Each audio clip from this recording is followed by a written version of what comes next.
Bonjour, bienvenue au Café de la Photo. Alors, est-ce que notre exposition sur Julius Schulman vous a plu? Très bien. Comme toujours, je suppose que vous voudriez voir notre exposition du jour? Très bien, parfait. Notre exposition du jour est sur Bernd et Hilla Becher, un couple de photographes allemands connus pour leurs photos d'installations industrielles, et qui étaient les principaux inspirations d'Andreas Gursky. Bernd Becher est né en 1931 à Siegen et décédé en 2007 à Rostock. Quant à Hilla Becher, elle est née en 1934 à Potsdam et décédée en 2015 à Düsseldorf. Tous les deux ont grandi dans l'Allemagne divisée post-Seconde Guerre mondiale. Hilla Becher a grandi en Allemagne de l'Est avant de passer à l'Ouest en 1954, tandis que Bernd a grandi en Allemagne de l'Ouest. Hilla a été formée à la photographie et intègre en tant que photographe une agence publicitaire à Düsseldorf et rencontre Bernd 3 ans plus tard dans cette même agence.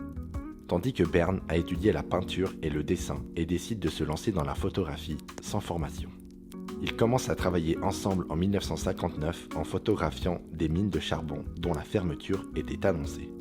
Leur ligne artistique était de photographier de manière frontale avec le sujet au centre de la photo, avec du ciel gris et en noir et blanc, des bâtiments industriels en état de détérioration ou à l'abandon en Europe et en Amérique du Nord. Leur objectif était de donner un style documentaire à leurs photos pour que cela corresponde au maximum à la réalité.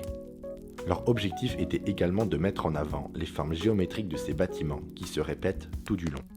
Ils qualifiaient même ces bâtiments de sculptures.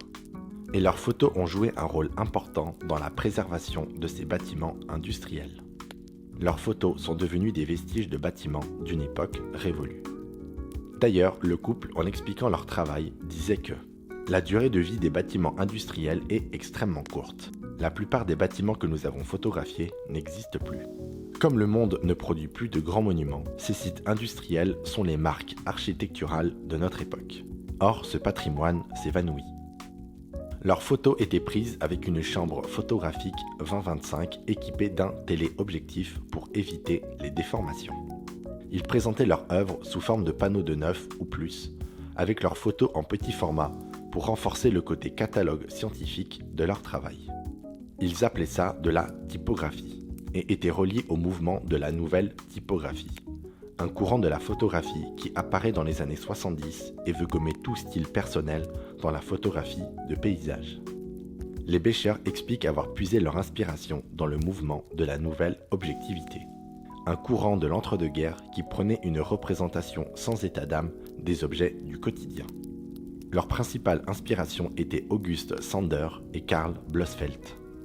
Ils sont récompensés en 1990 du Lion d'Or lors de la Biennale de Venise pour leur influence sur l'art conceptuel dans les années 60 et 70.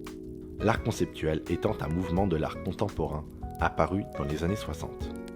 Ils intègrent tous les deux en tant que professeurs l'Académie des Beaux-Arts de Düsseldorf en 1976, où ils forment de nombreux photographes célèbres comme Andreas Gursky, Thomas Ruff ou Helger Esser. Voilà, je vous laisse découvrir notre exposition sur les époux Becher, les photographes qui se sont battus pour la préservation des bâtiments industriels. Pour ma part, je vous souhaite une bonne exposition, une bonne soirée et j'espère vous revoir bientôt au Café de la Photo.